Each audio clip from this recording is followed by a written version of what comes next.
Good evening. This is the 18 WJTS News. I'm Charlotte Olson. The 2016 November general election is in the books, and it was a historic night. The election itself especially was historic in regards to voter turnout. In DuBois County, as far as contested races, the big story is the Republican sweep in the race for county council at large, as 3 Republicans and 3 Democrats took part, with all 3 Republicans gaining the most votes for the 3 open seats. Doug Ubelor and Michael Kleesner each gathered 19% of the vote, while Sonia Haas picked up 17.59%, just edging out long-term council member and president Greg Kendall at 17.45%.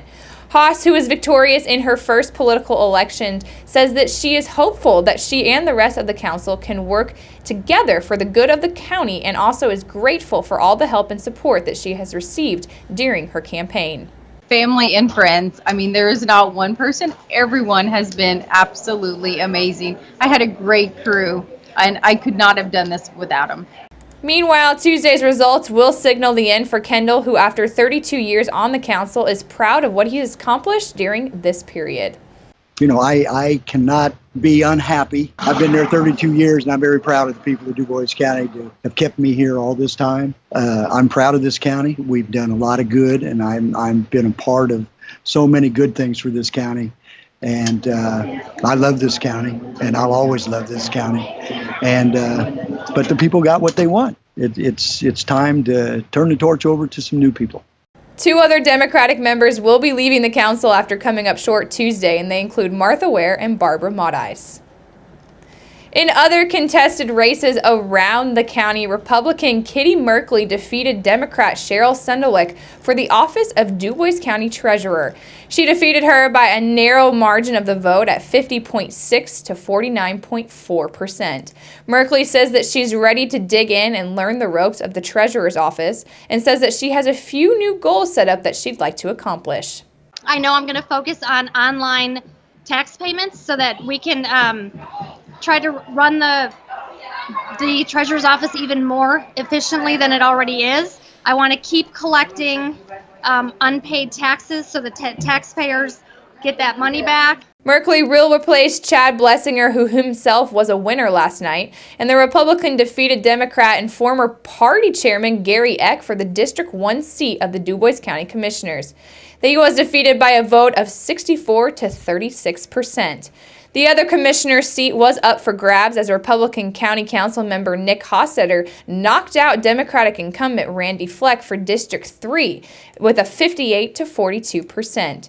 Numerous other county races were unopposed as DuBois Superior Court Judge Mark McConnell, Coroner Bob Vitek, and also Surveyor Kenny Brosmer will all maintain their offices for yet another term.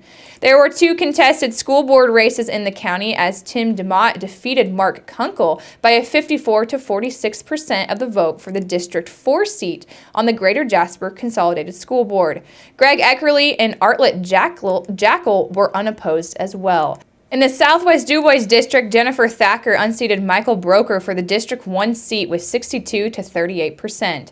John Menke was unopposed in the Southwest District, as was Cecilia Hamilton, Brian Partenheimer, and also Matt Eckert on the Southeast DuBois School Board. As far as local and state representatives are concerned, both picked up enough votes to retain their seats in the Indiana House of Representatives.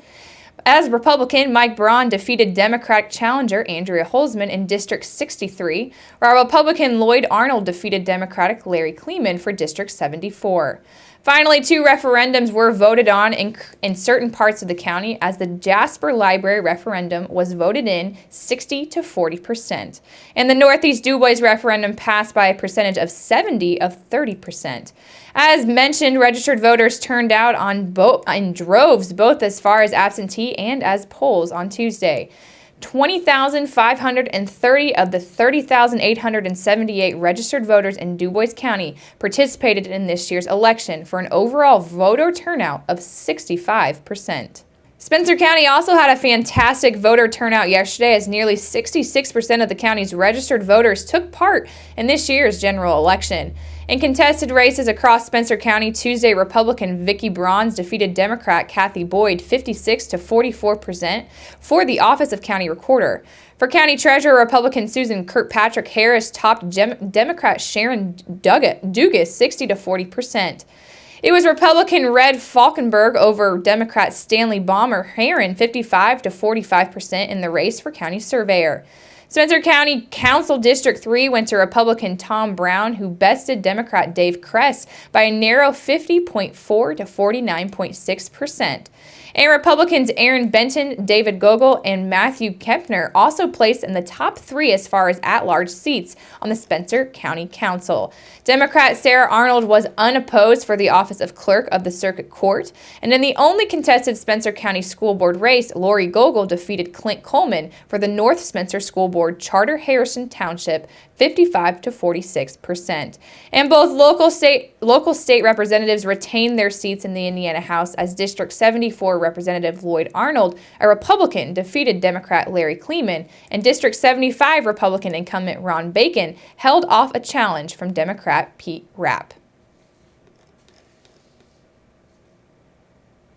In Perry County contested races yesterday, Republican David Lynch defeated Democrat Zachary Spain for the office of County Surveyor with 47 to 53%.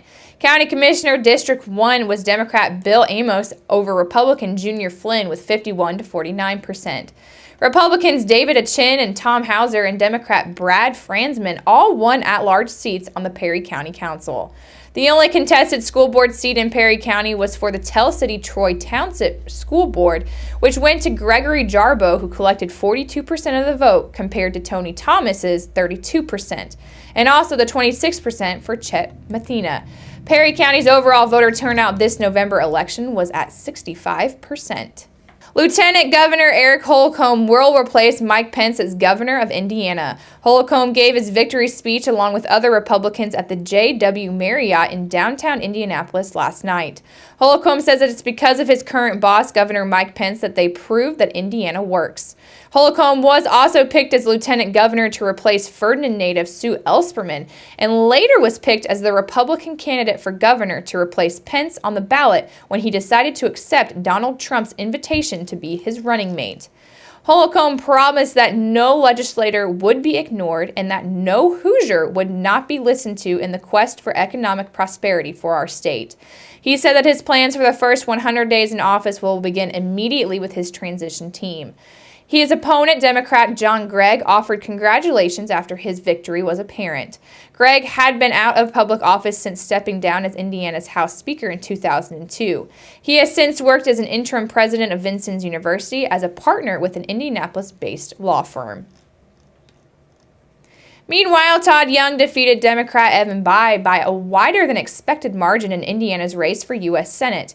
Young had 53% of the vote to 42% of Bayh as of late Tuesday evening. The most recent poll from Non-Mouth University had the two in a tie at 45%.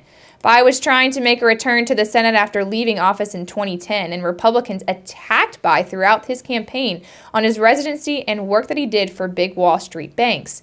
Despite his loss Tuesday night, he congratulated Young and says that he's hoping for a new direction in American politics.